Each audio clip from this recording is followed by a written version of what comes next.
Las arritmias, solo arritmias. ¿Qué tipos de arritmias? ¿Las taquiarritmias o las bradiarritmias? Taquiarritmias recién. Bueno, gracias. Vamos a continuar la parte de cardio conmigo, lo que es el síndrome coronario agudo. Bueno, hay que recordar qué es la definición de síndrome. Cuando decimos síndrome nos referimos a un conjunto de signos y síntomas. Signos y síntomas. La suma de eso es lo que nos da un síndrome. Entonces, vamos a juntar lo que el paciente nos está contando, los síntomas del paciente, con los hallazgos que como médico vamos a realizar. Esos son los signos. Signo es todo lo que el médico puede constatar con el examen físico. Síntoma es todo lo que el paciente va a referir. Entonces, la suma de eso nos va a dar el síndrome coronario agudo. El síndrome coronario agudo es una emergencia cardiovascular. Tenemos que tomar decisiones en el momento del diagnóstico. Dentro del síndrome coronario agudo también tenemos a la angina. Tenemos dos tipos de angina, ¿recuerdan? La angina estable y la angina inestable. La angina estable es la que podemos predecir cuándo va a aparecer. Está relacionada a los esfuerzos físicos. El paciente ya sabe que si hace un gran esfuerzo físico o un leve esfuerzo físico, va a tener un dolor anginoso, un dolor de pecho. ¿Cuál es la característica de ese dolor? Que el dolor tiene que mejorar con el reposo. El paciente se sienta, descansa y el dolor va a pasar. En cambio, la angina inestable aparece en cualquier momento, no está relacionada con ningún evento. El paciente puede estar en reposo, puede estar hablando, puede estar escribiendo, almorzando y va a sentir el dolor torácico tipo opresivo, que es el dolor anginoso. No se puede predecir en qué momento va a aparecer. La angina inestable entra dentro de lo que es el síndrome coronario agudo. Aparece en cualquier momento y lo característico es que la angina inestable puede evolucionar a un infarto agudo de miocardio, puede progresar a eso. ¿Qué es la angina inestable? Cuando un paciente tiene una angina inestable, quiere decir que está teniendo una isquemia transitoria, reversible. El momento en el que el paciente está sintiendo el dolor de pecho, está teniendo una hipoperfusión del tejido cardíaco, por una isquemia, por una oclusión transitoria de una de las arterias coronarias. Y es reversible. Lo característico, ¿cómo hacemos el diagnóstico de la angina inestable? Es un dolor que debe durar menos de 20 minutos. Si pasamos 20 minutos, ya tenemos que tener la sospecha de que es un infarto agudo de miocardio. Segundo, al momento de realizar un electrocardiograma al paciente, el electrocardiograma puede ser totalmente normal o tener una alteración leve, transitoria. El paciente puede tener infradesnivel, un supradesnivel, puede tener una onda T negativa, pero luego el dolor va a pasar, volvemos a repetir el electrocardiograma y el electrocardiograma es nuevamente normal. ¿Por qué? Esa es la característica de la angina, es un evento transitorio. Y luego le pedimos al paciente un dosaje de troponinas. Las troponinas están levemente aumentadas, que después vuelven a la normalidad. Entonces, eso es la característica. La angina inestable es un evento isquémico transitorio. Si ese evento isquémico ya no revierte, pasa a ser un infarto agudo de miocardio.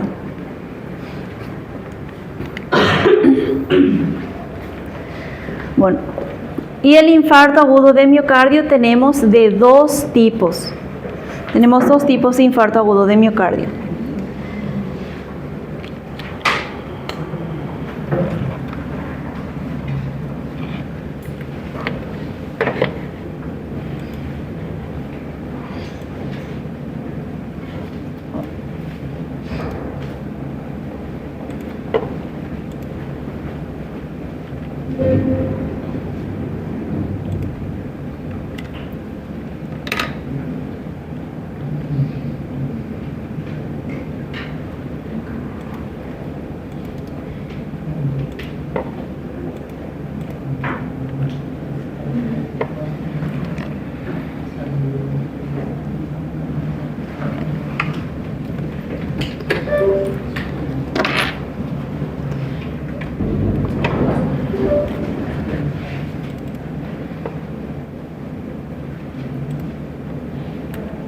Bueno, el infarto agudo de miocardio tenemos de dos tipos. Tenemos el infarto con un supradesnivel del segmento ST o con un infradesnivel. Para recordar, tenemos el trazado. Primero que nada tenemos la línea bifásica. A partir de ahí tenemos la onda P, complejo Q, R, S y la onda T. Esto es el segmento ST. ¿Recuerdan? El final de la onda S, el inicio de la onda T. Segmento ST.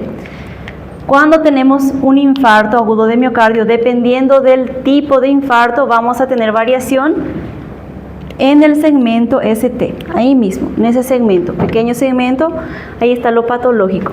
Bueno. El infarto agudo de miocardio sin elevación del segmento ST, más la presencia de biomarcadores, nos indica una oclusión parcial. Esta variación del ST va a depender del tipo de oclusión. Si tenemos una oclusión parcial del vaso, como ven aquí en la imagen, esta es la arteria, está llena de placas de ateromas. ¿Ven? Son placas de grasa. Las placas van a disminuir el lumen de la arteria, va a quedar pequeñito el espacio para la circulación de sangre, pero todavía está pasando la sangre. Eso nos da una oclusión parcial. Está disminuido, pero todavía tenemos paso de sangre por la arteria, pero en pequeña cantidad. Vamos a suponer que esta es la coronaria izquierda.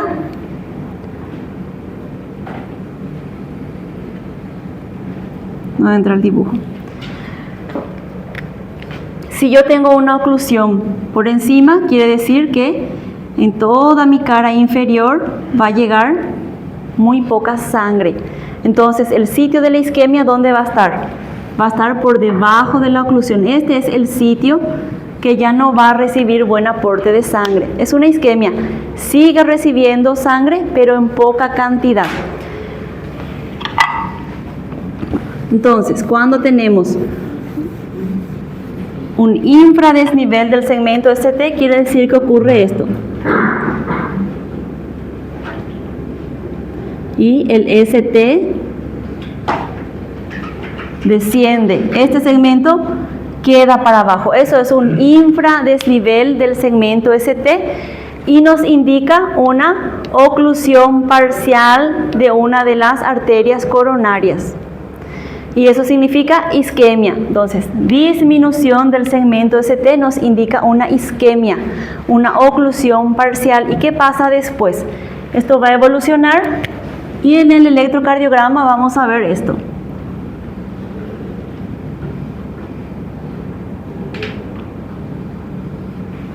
Una onda T negativa. Varios días después ya no vamos a tener la disminución del ST, sino que vamos a tener una onda T negativa, una cicatriz, que nos indica una isquemia. Este tejido todavía está recibiendo un poco de sangre, pero en muy pequeña cantidad. Eso es lo que indica la onda T. La onda T entonces nos indica una oclusión parcial y nos indica una isquemia del tejido cardíaco. Luego tenemos otro tipo de infarto, que es el infarto con elevación del segmento ST.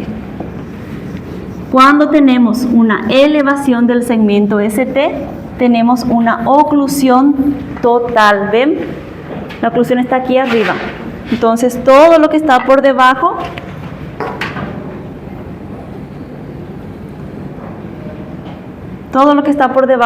de la oclusión ya no recibe sangre. En este caso sigue recibiendo, pero en pequeña cantidad. Cuando la oclusión es total, todo lo que queda por debajo de ese territorio arterial ya no recibe flujo. Y ya no vamos a tener isquemia, tenemos necrosis, porque ya no llega nada de sangre por debajo de la oclusión. Y tenemos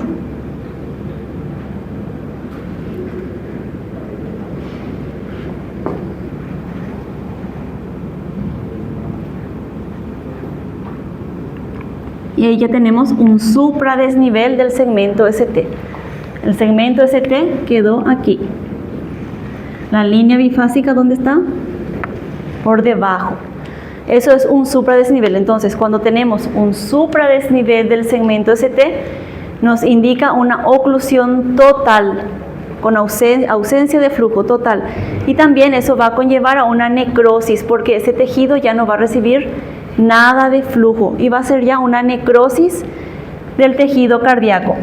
Y luego esto va a evolucionar y el electrocardiograma va a quedar así.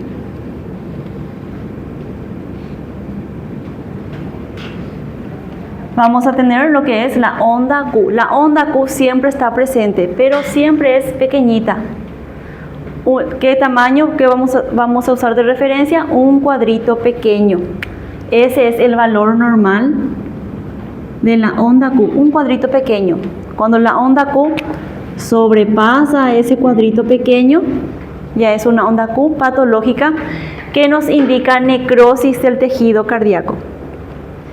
Entonces, ¿cuál es más grave? ¿Una oclusión parcial o una oclusión total?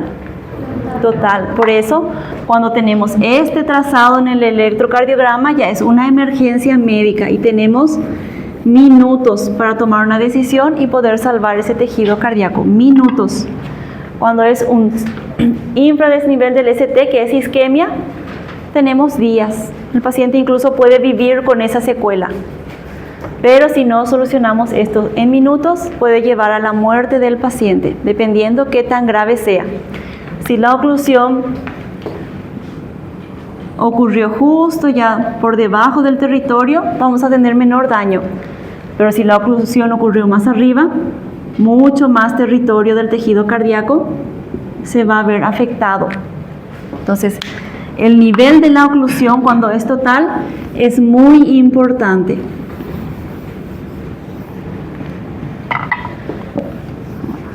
Entonces, en resumen, la angina inestable podemos tener cambios en el electrocardiograma y aumento de las troponinas, pero son cambios transitorios. Después de que pasa el dolor, el trazado tiene que volver a ser normal y la troponina también se debe de normalizar. Transitorio. La angina inestable puede progresar a un infarto agudo del miocardio sin elevación del segmento ST. Si tenemos una depresión, un descenso del segmento ST, nos indica una isquemia, que se va a acompañar después de una onda T negativa que nos va a indicar hipoperfusión, isquemia del tejido. Todavía recibe aporte, pero en pequeña cantidad. Y si tenemos un supradesnivel del segmento ST, nos indica una oclusión total de la arteria, que va a desencadenar en una necrosis del tejido y después vamos a tener una onda Q patológica. ¿Entendieron? ¿Alguna pregunta? O superdesnivelamento ali, pelo eletro, pelo tanto que aumentou ali, dá para saber a gravidade ou é apenas um parâmetro? Precisa fazer cateterismo ou as próprias enzimas que vai indicar? Ou vamos supor, um ST bem pequenininho é pouco, um ST alto é... Sí, sí indica. Mientras más aumentado sea, quiere decir que mayor territorio. Y también importa en cuántas derivaciones tenemos ese supradesnivel. Mientras más derivaciones estén afectadas, quiere decir que mayor territorio de la arteria coronaria está siendo afectado. Si yo tengo un infarto ya en la cara anterior y lateral, quiere decir que la oclusión está bien alta. Y si no tomamos una decisión rápida, eso va a progresar a la cara inferior. Sin embargo, si tenemos en B5 y B6, eso indica que la oclusión ocurrió ya más por debajo y se va a limitar el daño. Va a quedar en la cara inferior, eso no va a ascender. En cambio, si está de arriba, puede ir descendiendo. Professora, mas depois dessa isquemia, a professora relatou que fica uma cicatriz. Toda vez que o paciente fizer um novo eletro, ela vai ficar aparecendo ou não? Va a aparecer la onda Q. La onda Q va a quedar en todas las derivaciones donde hubo el infarto. Al igual que en el infarto sin elevación del ST, la onda T negativa va a quedar en todas las derivaciones donde hubo el infarto. Toda derivación donde hubo una disminución del ST, vamos a tener después una onda T negativa. Todas las derivaciones donde tuvimos supra ST, vamos a tener una onda Q. Siempre y cuando no se haya resuelto el problema, porque se puede resolver. Si el paciente acude temprano a urgencias, se puede resolver y se puede salvar casi la totalidad del tejido afectado. Professor, mesmo ficando com essa onda U como cicatriz, os biomarcadores daí somem, né? Depois. Sí, los biomarcadores después normalizan. Vamos a ver ahora en cuánto tiempo, pero sí, la elevación de las troponinas y de las enzimas cardíacas es transitoria en el evento agudo. Por eso hacemos siempre un control seriado, porque si yo le tomo una muestra de troponina a un paciente y tiene 5 de troponina I, a las 3 horas tiene 9, a las 6 horas tiene 12, al día siguiente tiene 15, pasado mañana tiene 20, quiere decir que ese infarto está progresando. Tiene que alcanzar un pico máximo y luego tiene que comenzar a descender.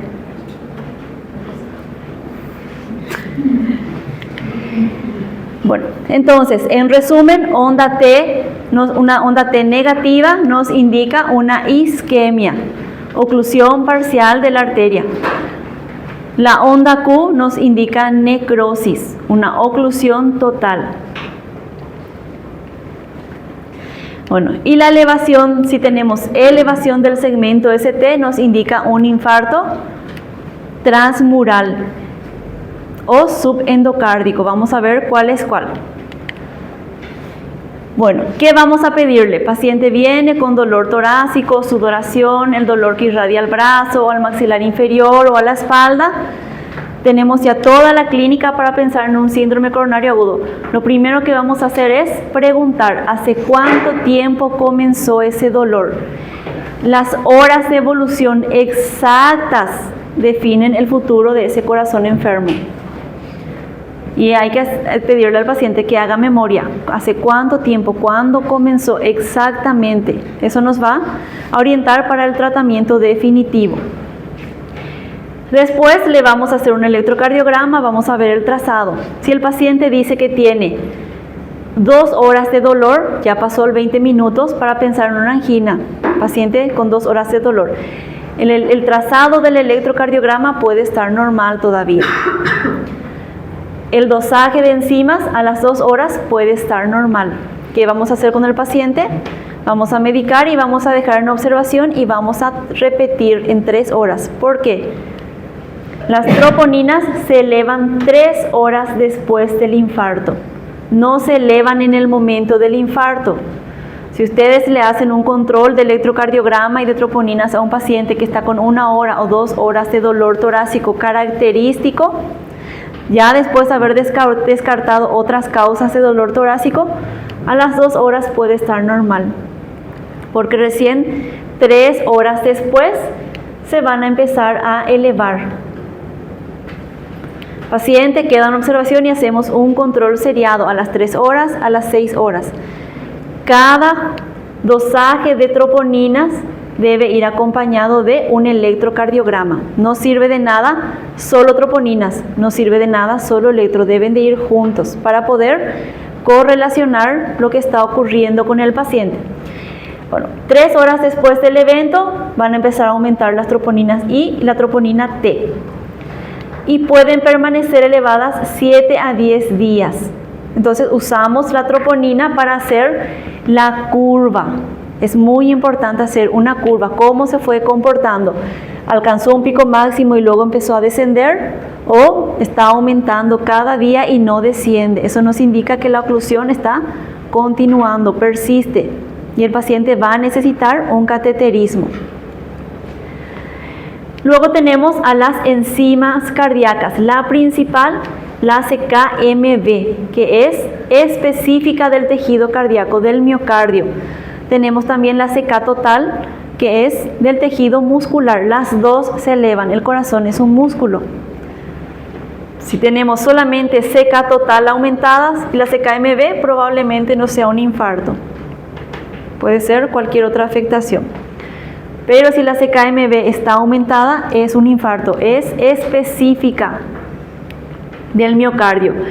Y la CKMB se aumenta entre las primeras 4 a 8 horas y permanece alterada hasta 3 días, de 2 a 3 días. Es lo normal que tenga una alteración y luego ya se debe de normalizar. Entonces son cambios reversibles, se alteran solamente en la fase aguda del infarto. Y con un electrocardiograma y un dosaje de troponinas y enzima cardíaca, hacemos el diagnóstico definitivo de un síndrome, de un infarto agudo de miocardio. La característica del trazado nos va a decir si es con un supradesnivel o con un infra, o sea, si tenemos una oclusión parcial o una oclusión total. Salud. Bueno, la angina inestable. Dijimos que la angina inestable es la que puede evolucionar a un infarto agudo de miocardio sin elevación del segmento ST. Y esta angina o el infarto se pueden producir por múltiples causas.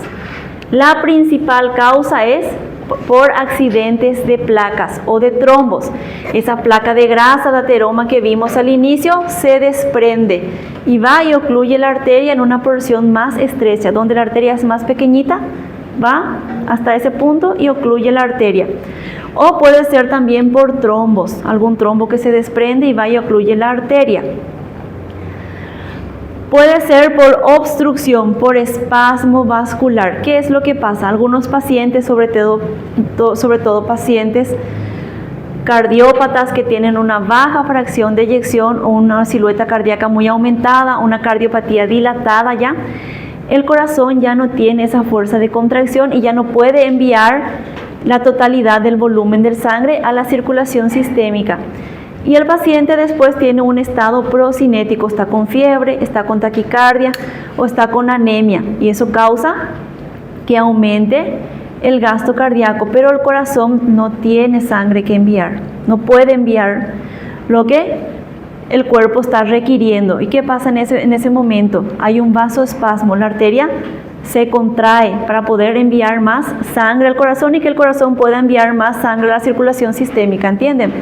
Pero ¿qué pasa? La arteria se contrae y ya no se relaja. Tenemos un espasmo vascular. Y eso también puede causar una angina inestable por una isquemia. Porque ¿qué va a pasar? Tengo el corazón, tengo la arteria, la coronaria, y hace un vasoespasmo, se cierra. Y ya no se relaja. ¿Qué va a pasar con todo el territorio que está por debajo de ese espasmo? Va a quedar con isquemia, puede ser transitoria, luego la arteria se va a relajar y se va a reperfundir nuevamente esto. Pero el paciente ya va a tener el dolor anginoso. Y si la arteria demora demasiado en relajarse, se va a producir una isquemia permanente en ese sitio. Luego tenemos el que es por isquemia propiamente dicha, paciente que tuvo una hemorragia masiva, perdió mucha sangre y hay poco volumen en el cuerpo, poco volumen de sangre. Y los órganos están acostumbrados a recibir siempre el mismo flujo sanguíneo, incluido el corazón. Y si no hay suficiente volumen, el corazón va a sufrir. No va a recibir el aporte al que está acostumbrado y va a ser una isquemia por hipoperfusión. Lo mismo, paciente que tiene una anemia severa, menor a 8, hemoglobina menor a 8, también hace un infarto por isquemia o una angina por isquemia. Por eso es muy común que los pacientes que tienen una anemia severa, hemoglobina de 7, 6, tienen un dolor anginoso y es por la hipoperfusión. Y luego podemos tener un defecto del vaso.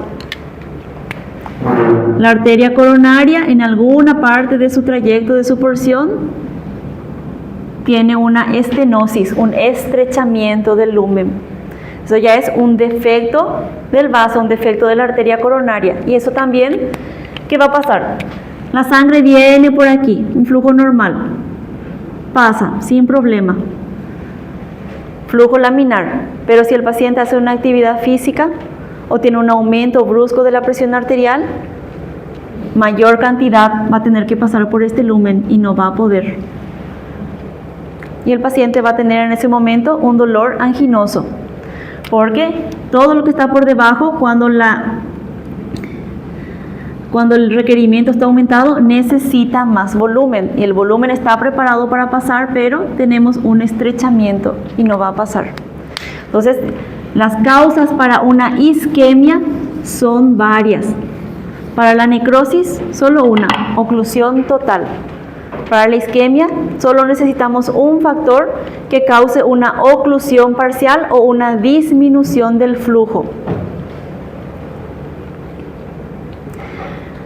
Y luego tenemos los estados inflamatorios. Un paciente que está con un cuadro séptico generalizado también tiene mayor predisposición a hacer isquemias miocárdicas. Bueno, característica de la angina inestable o del infarto agudo de miocardio sin elevación del segmento ST. Puede ocurrir en reposo, que es lo más frecuente, o después de un esfuerzo físico mínimo. Reposo es lo más frecuente, dolor en reposo. El paciente estaba simplemente almorzando y empieza el dolor. Si el dolor no pasa después de 20 minutos, quiere decir que ya evolucionó a un síndrome a un infarto agudo de miocardio. Bueno, si pasa más de 20 minutos, podemos hacerle al paciente nitroglicerina. La nitroglicerina es un potente vasodilatador. Si era una oclusión parcial mínima con la vasodilatación, el flujo va a ser suficiente para evitar la isquemia y el dolor va a pasar. Un dolor de nuevo inicio, un dolor que aumenta de intensidad. Un paciente que ya tenía angina, eso es el cuadro más común, el paciente que ya tenía una angina estable. Tiene episodios de angina estable que aparecen después de un esfuerzo físico, pero un día el dolor aparece en reposo o el dolor aumenta de intensidad. El paciente ya está familiarizado con cierta tolerancia del dolor, pero un día aumenta el dolor. La característica para decir que es un dolor de nuevo inicio debes de tener menos de un mes de antigüedad. Y la última opción es un dolor progresivo, el dolor que se instala y en lugar de mejorar con el reposo, va aumentando de intensidad. Y cada vez se presenta más frecuentemente. Lo característico es que el paciente que hace una angina inestable que después progresa a un infarto sin elevación del segmento ST es el paciente que ya venía teniendo anginas en reposo. Hace poco tiempo yo tuve una paciente joven, 56 años. Para mí todavía es muy joven. Ella ya tenía angina en reposo a repetición, pero eran episodios breves. Ella reposaba y el dolor pasaba. De base hipertensa y diabética, que un diabético tenga dolor ya debe llamar la atención. Ella venía teniendo dolor. ¿Qué pasó? Un día viernes vuelve a presentar el dolor, pero más intenso que lo normal. Le toma más tiempo para que ese dolor pueda pasar. Día sábado, nuevamente el dolor.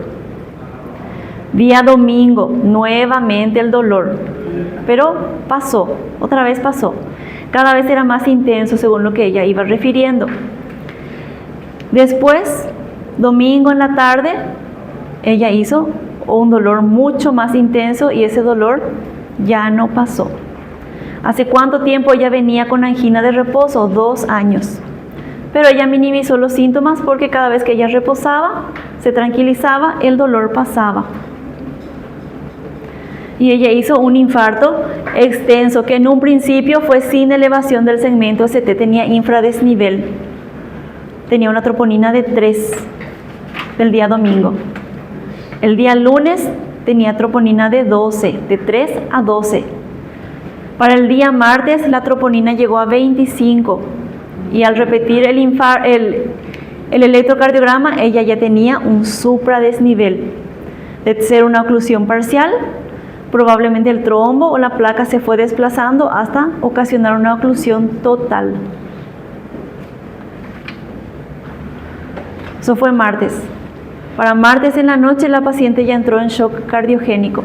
Dijimos que cuando es supradesnivel tenemos minutos para resolver el cuadro. El infra nos da mucho tiempo, pero el supra no. Vamos a ver cuánto tiempo tenemos. Bueno, ¿cómo vamos a clasificar la angina inestable? Angina clase 1, angina intensa de nuevo inicio, desarrollada recientemente, un dolor de nueva aparición. Clase 2, angina en reposo en el mes previo. El caso de esta paciente, ella ya venía presentando angina en reposo, pero no en las últimas 48 horas. Esto es muy importante porque si la paciente, vamos a usar de ejemplo la paciente que yo les conté, la paciente ya venía teniendo angina en reposo de forma repetitiva, casi cada mes. Iba empeorando cada vez más frecuente.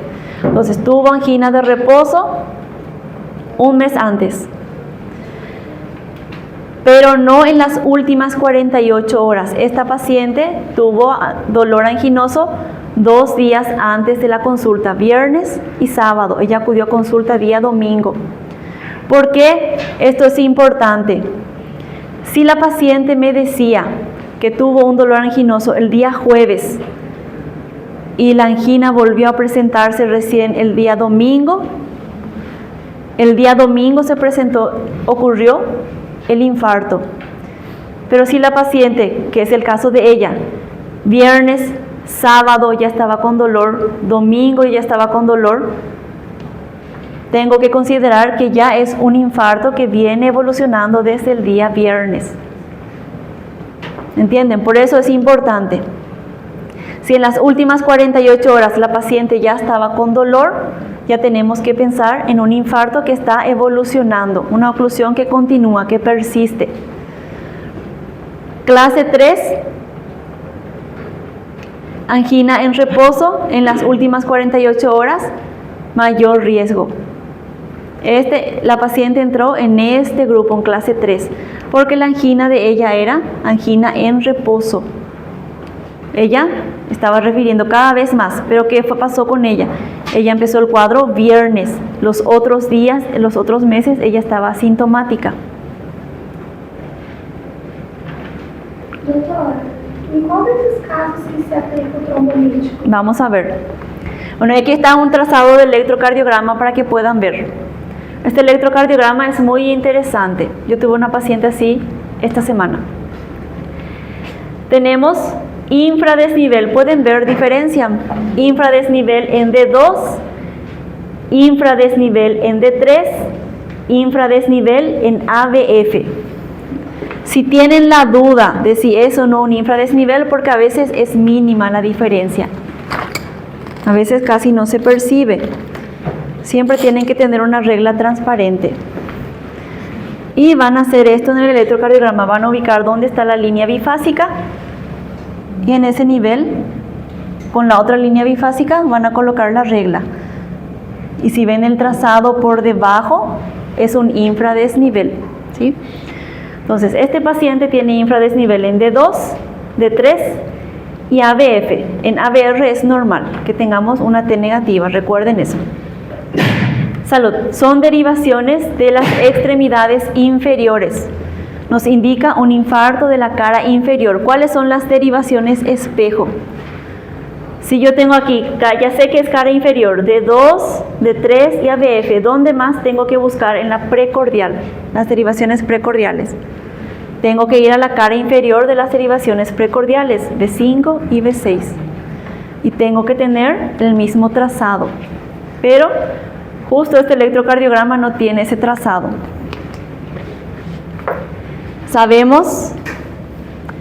Ya sabemos que es un infarto de cara inferior.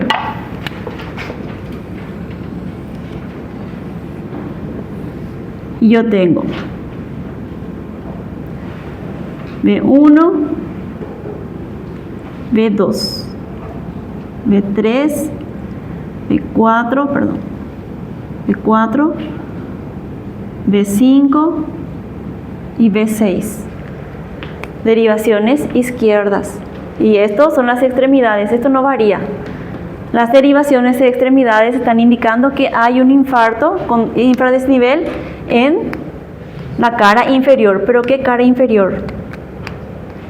Hay que recordar que nosotros hacemos el electrocardiograma con derivaciones izquierdas para el corazón izquierdo. Yo tuve una paciente así mismo. Entonces le hicimos un electrocardiograma con derivaciones derecha.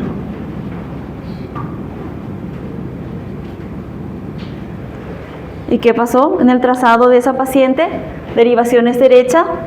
La paciente tenía, era un infarto de cara inferior, pero del ventrículo derecho. Entonces, si tienen anomalías en las derivaciones de extremidades, tienen que buscar las derivaciones espejo.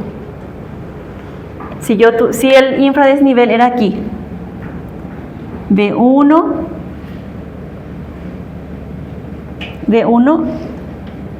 infra aquí, B2 y ABL, tengo que buscar derivaciones superiores. Mas aí teria que fazer novo elétrico, tem que reposicionar os eletrodos. Sí, vamos a hacer a la derecha y se hace así. Se mantiene B1, B2 y cambiamos B3, B4, B5 y B6. Eso es a la derecha para buscar la cara del ventrículo derecho. Eso tienen que saber. No es muy frecuente de ver porque el corazón izquierdo siempre es el más afectado.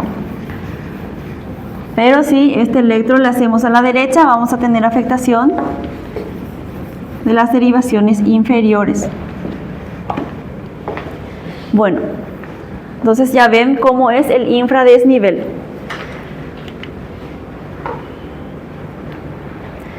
Bueno, cuando tenemos elevación del segmento ST, esto ya es una urgencia médica.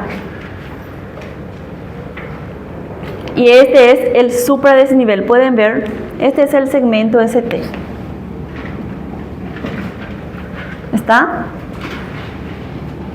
Por encima de la línea bifásica. Ese es el segmento ST. ¿Y qué nos indica? Una oclusión completa, oclusión total. Y tenemos que tener una intervención inmediata para minimizar el daño. Este tejido va a morir, vamos a tener necrosis si no tomamos una decisión, si no hacemos algo.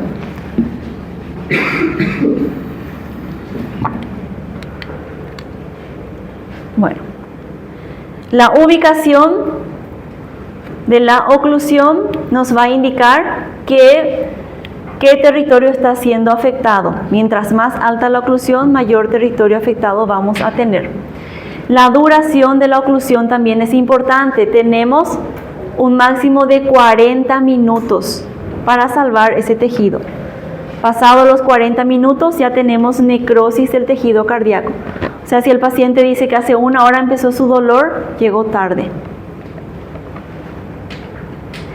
Pero hay circulaciones colaterales. Las arterias coronarias tienen circulaciones colaterales, pequeños vasos. ¿Recuerdan? Las circulaciones colaterales. Eso va a tratar de limitar el daño del miocardio. Porque hay que recordar, vamos a tener un tejido cardíaco que está dañado aquí. Toda esta parte fue la oclusión, toda la extensión. Esto es lo que nos indica la elevación del segmento ST, que tenemos una oclusión, una pérdida total de todo el espesor. Pero ¿qué pasa con el tejido que está alrededor? Eso también va a sufrir daño. Y cuando hablamos de limitar el daño es tratar de que la necrosis quede solo aquí y no progrese a las zonas vecinas. Cuando tenemos una oclusión parcial, también solamente una parte del tejido cardíaco está afectado. Entonces el daño es menor.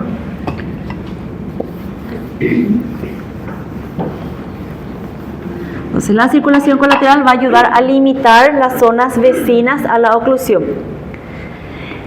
Y los factores hemodinámicos son importantes: la frecuencia cardíaca, la presión arterial y el ritmo cardíaco, el tipo de ritmo, si el paciente tiene una taquiarritmia o una bradiarritmia. Si el paciente está con mucha taquicardia y la presión muy alta, todo el requerimiento está aumentado y va a ser mayor el daño. Hay que bajar la frecuencia cardíaca y hay que bajar la presión arterial del paciente. Y estos pacientes con elevación siempre llegan hipertensos, presiones mayores a 200. Y aquí tenemos la imagen. Voy a apagar la luz para que atrás puedan ver mejor.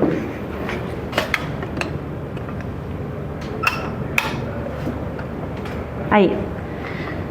Entonces, para que puedan ver, esta imagen tienen que aprender porque es el resumen de todo lo que yo les dije.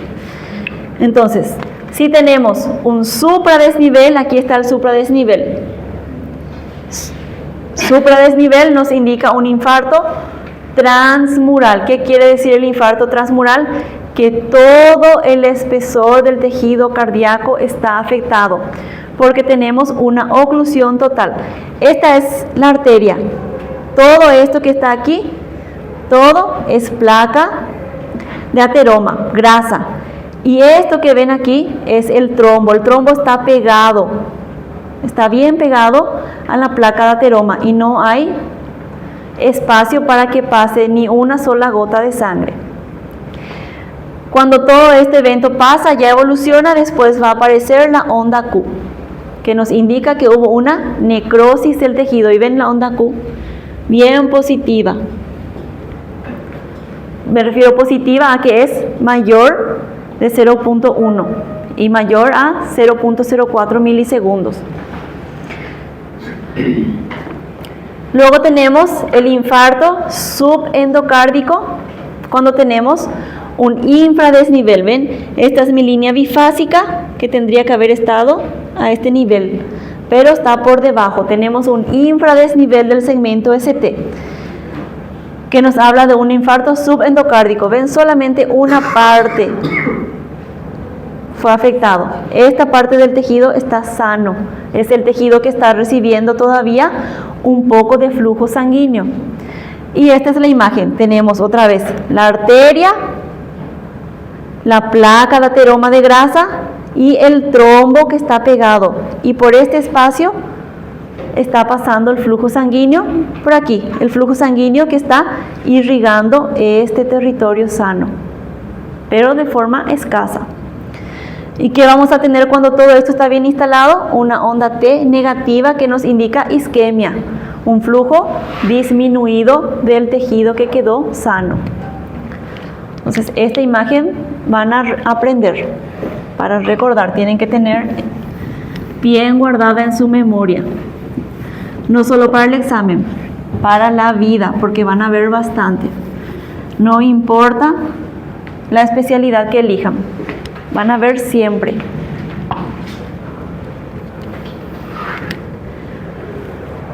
Bueno, ¿qué es lo que pasa cuando tenemos un infarto agudo de miocardio con elevación del segmento ST? En el primer minuto del evento, las células ya pierden su función de automatismo. La contractilidad de ese tejido ya está afectada, está disminuida. Un minuto, pasó un minuto de la oclusión. Varios minutos después ya hay cambios estructurales de las células y ya hay un agotamiento del glucógeno y ya hay edema mitocondrial, pero todavía es reversible. Entonces el cambio que está sufriendo el tejido cardíaco unos minutos después del evento todavía puede ser reversible. 20 a 40 minutos después el cambio ya es irreversible, ya hay muerte celular. Necrosis del tejido cardíaco en 40 minutos, puede ser antes, 20 minutos inclusive. Y es un punto sin retorno. El tejido cardíaco que murió, que se necrosó, ya no se va a recuperar nunca más. Y una hora después ya tenemos lesión microvascular con compromiso del sistema de perfusión tisular. La zona circundante, la zona vecina ya empieza a sufrir. Entonces, si queremos limitar el daño ya está a los 40 minutos, pero si queremos limitar el daño, tenemos una hora. Así de grave es. ¿Y qué es lo que va a ocurrir después? Va a empezar el remodelado. Toda la zona que tenemos aquí, cara inferior, ahí se corresponde a B5 y B6. Toda la zona que sufrió el infarto, la oclusión, no llegó nada, toda la extensión, pueden ver, todo esto fue afectado. Entonces, esa zona ya no se va a contraer, ya no tiene ninguna función, va a empezar a cicatrizar. y va a comenzar a volverse cada vez más delgada. Va a tener un adelgazamiento. Luego, en esa zona se va a empezar a depositar tejido de fibrina. Va a empezar a tener fibrosis, que es el tejido cicatricial que ya no funciona. No tiene ninguna función, solamente rellenar el sitio de la lesión. Y luego vamos a tener una hipertrofia compensatoria. Entonces, todo esto, la zona afectada va a empezar a disminuir y va a quedar así, bien delgadita como en la imagen. Esto ya va a ser todo tejido fibroso que ya no funciona. Delgado, fibroso, ya no tiene ninguna función. Pero ¿qué pasa con la parte sana? Todo esto quedó sano. La parte sana tiene que empezar a compensar la pérdida de ese tejido y va a tener una hiperfunción. Va a trabajar el doble, el triple de lo que estaba acostumbrado porque tiene que cubrir esa falta. Y ese tejido, ¿qué pasa cuando el paciente está muy hipertenso con el tejido, el remodelado cardíaco? Tenemos una hipertrofia. Empieza a aumentar el espesor del endocardio. Es un remodelado cardíaco patológico. En los pacientes del corazón de atleta también ocurre eso, pero es beneficioso para el corazón, porque la silueta cardíaca aumenta un poco y también tiene una hipertrofia, pero no se afecta la cavidad del ventrículo. En cambio, en este cambio, esto va aumentando cada vez más y la cavidad del ventrículo cada vez es más pequeñita. Va creciendo para adentro. Y luego, cuando ya no puede haber remodelado cardíaco, ¿qué pasa? La dilatación. Todo lo que se hipertrofió se empieza a adelgazar. Y ahí empieza ya la fase de la cardiopatía isquémica en fase dilatada. ¿Ven? Este corazón es mucho más grande. Es más grande y las paredes son ya delgadas. Y eso va a empezar a crecer. Cada vez se va a dilatar más. Y le vamos a hacer al paciente una radiografía de tórax y el corazón va a estar muy aumentado de tamaño. Eso es una cardiopatía dilatada. Secuela de una lesión de necrosis. Se necrosó el tejido. Y cuando el corazón ya está grande y con las paredes bien delgadas, empiezan todos los síntomas de la insuficiencia cardíaca. Bueno, el infarto agudo de miocardio con elevación del segmento ST es el que tiene los síntomas típicos del infarto. Este es el infarto que el paciente tiene dolor, que irradia el brazo, irradia el cuello, irradia la espalda. El paciente aparte tiene sudoración profusa y mucho dolor.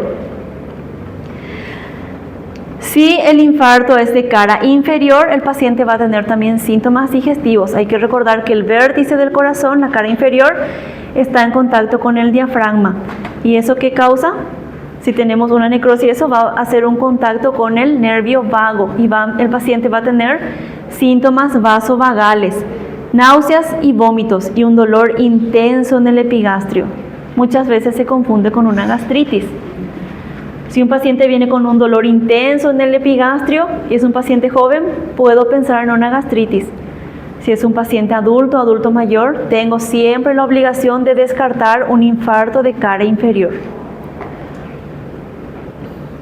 Y luego también se acompaña de síntomas sistémicos, fatiga, debilidad, ansiedad, inquietud y sensación de muerte inminente por estimulación simpática. Esto es muy frecuente.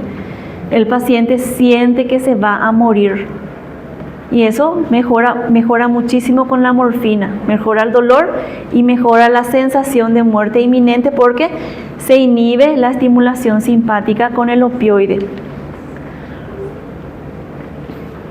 Bueno, ¿en quiénes no vamos a esperar los síntomas típicos? En las mujeres.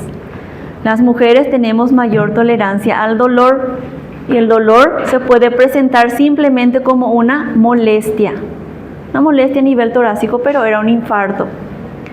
¿En quiénes más? En los adultos mayores. Como ya les dije varias veces, el adulto mayor es oligosintomático. No vamos a esperar dolor, no vamos a esperar, ¿qué más? Fiebre. Entonces, en el adulto mayor se puede presentar más que nada como dificultad respiratoria antes que una opresión, un dolor torácico. Y en los diabéticos, diabético que ya está con una polineuropatía, tiene una disminución de la percepción del dolor, generalizado, eso es, no solamente para la parte cardíaca. El paciente diabético no siente mucho dolor, y si siente dolor ya es algo grave. ¿Cómo vamos a tratar? Requiere un tratamiento inmediato, reconocimiento rápido de los síntomas por parte del paciente. Por eso se hacen muchas campañas de código ictus, para que el paciente pueda reconocer cuáles son los síntomas de un infarto agudo de miocardio y cuáles son los síntomas de un evento cerebrovascular. Si el paciente no está educado, va a minimizar sus síntomas. El equipo médico tiene que estar capacitado para un despliegue rápido y también para una toma de decisiones rápidas. Y lo indicado, lo correcto es la reperfusión inmediata. En la primera hora o en la primera hora y media desde el contacto médico. Esto es lo ideal. La reperfusión se hace con fibrinolíticos o con cateterismo de urgencia. Aquí en Salto lo que tenemos es fibrinolíticos. Bueno, el paciente llega en los primeros 10 minutos. Tenemos 10 minutos para hacer el diagnóstico de un síndrome coronario agudo, de un infarto agudo de miocardio. El paciente llega y en 10 minutos tiene que tener diagnóstico. ¿Qué vamos a hacer? Evaluación de los signos, síntomas y un electrocardiograma de 12 derivaciones que tiene que ser interpretado dentro de los 10 minutos.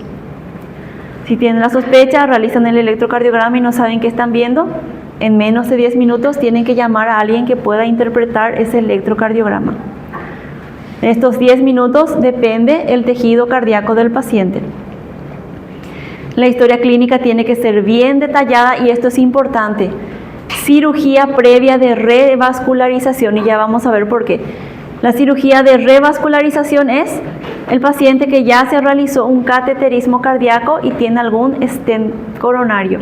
¿Qué es el stent? El stent es un dispositivo que se coloca dentro de la arteria. Si la arteria estaba cerrada, se introduce como una malla metálica y se infla dentro de la arteria para volver a abrir la arteria, y eso queda ahí fijo. Es importante hacer la pregunta al paciente si ya tiene alguna cirugía de revascularización. No el stent. El stent, sí, el stent. Y el seriado de electrocardiogramas. Cada 3 horas, cada 6 horas, cada 12 horas, cada 24 horas. Vamos a ir controlando electrocardiográficamente y con las troponinas. Se hace el electro, se toma la muestra. O viceversa, se toma la muestra, se hace el electro. No sirve de nada tomar la muestra y 3 horas después realizar el electrocardiograma. Se hacen juntos, en simultáneo.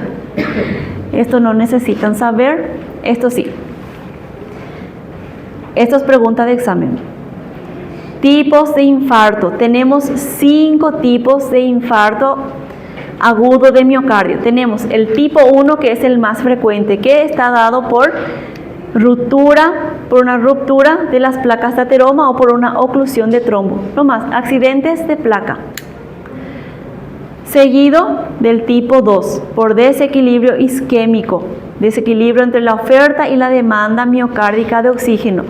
¿Qué entran aquí? Las anemias, las deshidrataciones severas, el shock cardiogénico, las hemorragias masivas, las quemaduras de tercer grado extensas. Hay que recordar que la piel tiene una función de barrera para retención de líquidos y para retención de calor.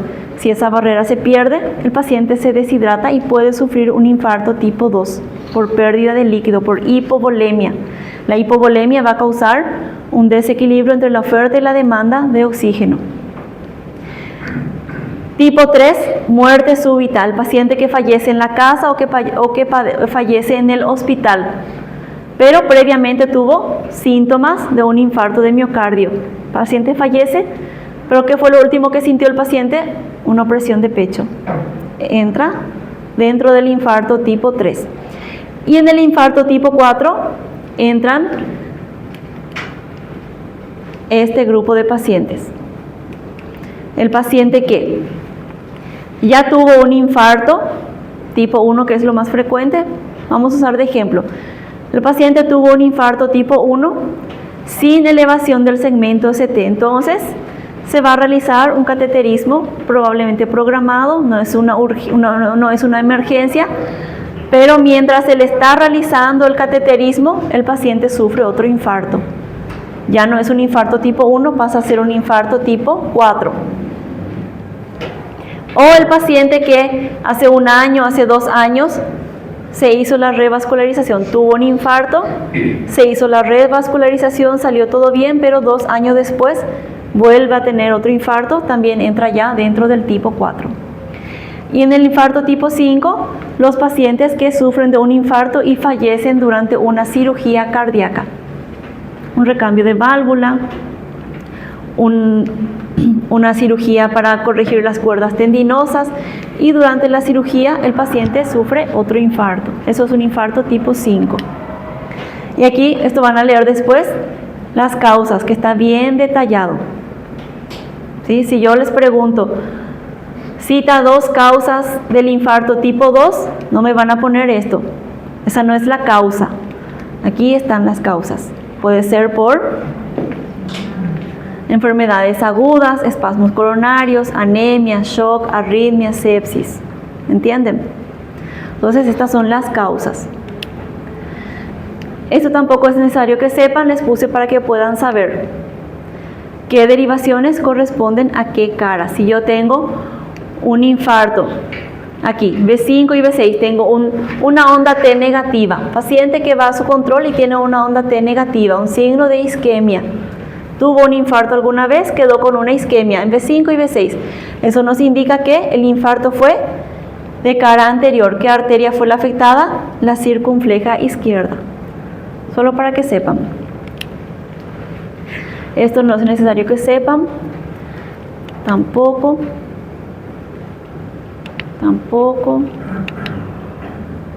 Bueno, ¿qué usamos para el infarto con elevación del segmento ST? Inmediatamente, esto es lo que tenemos que hacer inmediatamente. El paciente llega con 30 minutos de dolor, le hacemos un electrocardiograma, vemos el supradesnivel y le hacemos fibrinolíticos. Los fibrinolíticos son fármacos potentes encargados de disolver coágulos sanguíneos rápido. Funciona tan bien que le realizamos al paciente, 10 minutos después le repetimos el electrocardiograma y el trazado ya está normal.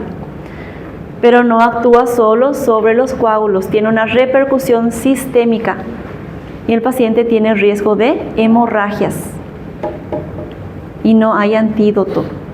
Puede tener una hemorragia cerebral, una hemorragia gastrointestinal, de cualquier tipo. Entonces, por esto es importante el tiempo de evolución. Si el paciente dice que tiene 3 horas de dolor, ya no le voy a hacer fibrinolíticos, porque el tejido ya está necrótico, ya no hay tejido que salvar. Lo único que voy a hacer es aumentarle una comorbilidad más al paciente, un riesgo mayor. Ya no voy a recuperar ningún tejido, y si le hago fibrinolíticos 3 horas después del evento, solamente le estoy dando un riesgo de que sufra un ACV hemorrágico. La primera vez que yo hice fibrinolíticos me asusté, porque fui a reevaluar a mi paciente y el paciente me habla y está con la boca llena de sangre. Hemorragia de las encías empezó a tener el paciente, y luego una epistaxis, hemorragia nasal. Estos pacientes, después de los fibrinolíticos, tienen que pasar 24 horas a una unidad de cuidados intensivos. Ese es el protocolo. Si no tienen unidad de cuidados intensivos, pero hicieron fibrinolíticos, queda en sala de observación, en urgencias. No pasa a sala común, queda en urgencias, 24 horas. Por esto es muy importante saber a quiénes vamos a hacer. Y hay contraindicaciones absolutas, contraindicaciones relativas. Y este es un procedimiento que se hace bajo consentimiento informado. Le explicamos al familiar o al paciente los riesgos y los beneficios de la medicación. Y tienen que firmar una autorización para recibir el fármaco. Si ustedes administran y nadie firmó el consentimiento y después el paciente fallece o se complica, van a tener problemas legales. Bueno, ¿cuándo debemos reperfundir? Idealmente 15 a 20 minutos.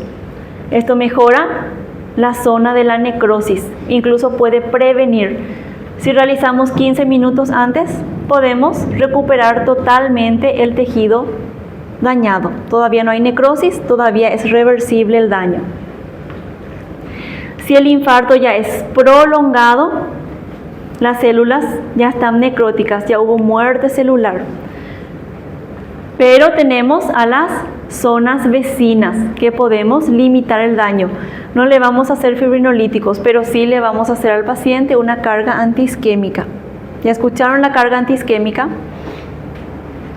La carga antiisquémica es la que usamos para cubrir. No sabemos qué está ocluyendo, si es un trombo, un coágulo de sangre o si es una placa de grasa. Y le damos al paciente dosis altas de antiagregantes plaquetarios, aspirina. No un comprimido, le damos 3 comprimidos al paciente. Le damos clopidogrel, que también es un antiagregante, no le damos un comprimido, le damos 4, todo de una sola vez. Y le damos estatinas, por si sea una placa de grasa, le damos estatinas, 2 comprimidos. Y le hacemos anticoagulación a dosis plena con heparina. Puede ser la heparina sódica o la heparina de bajo peso molecular. Y ahí ya cubrimos todo. Cubrimos trombos y cubrimos placas de ateroma. Y luego el paciente recibe eso a horario en una dosis menor. Bueno, esto no es necesario que sepan, tampoco. Y esto sí. ¿Qué es lo que pasa después del infarto? Ya sabemos, vamos a tener el tejido necrótico que va a tener una muerte celular irreversible, pero podemos limitar el daño a las zonas lesionadas y limitar la zona de la isquemia. El paciente llegó 2 horas después, ya tiene la necrosis, pero tenemos que asegurar las zonas vecinas. Eso es limitar el daño. No dejar a libre evolución. No podemos decir, no, ya pasaron 3 horas y no hacer nada, porque esas zonas vecinas también se van a ver afectadas y eso es limitar el daño, que el daño quede solamente aquí, en el sitio de la oclusión y no se extienda. Y es lo que debemos de asegurarnos.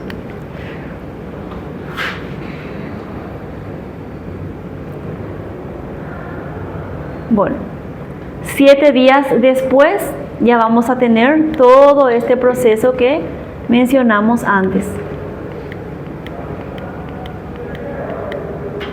Perdón, 7 semanas, decía. Todo este proceso de cicatrización y de tejido de fibrosis ya está bien instalado a las 7 semanas. El paciente, cada vez que se realiza un electrocardiograma, va a tener la presencia de onda Q.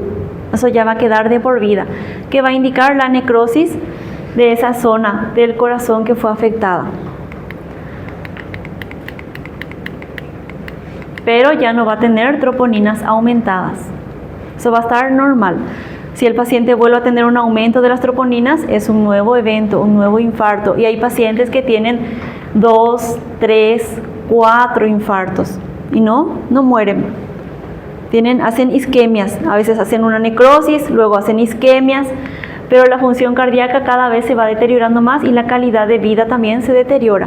Es un paciente que tiene disnea en reposo, está sentado y se fatiga, come, se alimenta y se fatiga por la función cardíaca muy deteriorada. ¿Y qué vamos a hacer? El paciente sufrió un infarto, una necrosis, una isquemia, cualquier tipo. No es un paciente al que le vamos a contraindicar la actividad física. El paciente debe de hacer actividad física para que pueda tener una hipertrofia sana del tejido cardíaco, para fortalecer el tejido cardíaco. ¿Cómo le vamos a indicar? No le vamos a decir, vas a hacer caminata o vas a hacer natación, vas a hacer ciclismo. No, primeramente le vamos a hacer una prueba de esfuerzo, ver cuánto tolera el estrés físico ese tejido cardíaco, y acorde a eso le vamos a adaptar qué tipo y qué intensidad de ejercicio puede hacer. Prueba de estrés, tolera bien o tolera poco y vamos a adaptar la calidad de ejercicio de ese paciente. El asesoramiento nutricional y la eliminación del tabaquismo. Si era un paciente tabaquista, debe dejar de fumar, sí o sí, o vamos a tener un fracaso del tratamiento. Y la educación del paciente. De esto depende todo esto. El paciente tiene que comprender qué fue lo que pasó con su corazón y qué es lo que va a pasar si él no hace actividad física, si no tiene una buena alimentación, si no toma la medicación a horario, si no deja el tabaquismo. Si el paciente comprende todo eso, va a tener una buena calidad de vida. Si el paciente no logra comprender o el médico no logra transmitir qué es lo que va a pasar, vamos a tener una falla terapéutica y el paciente va a tener una mala calidad de vida. ¿Entendieron? ¿Alguna pregunta? Bueno, están liberados.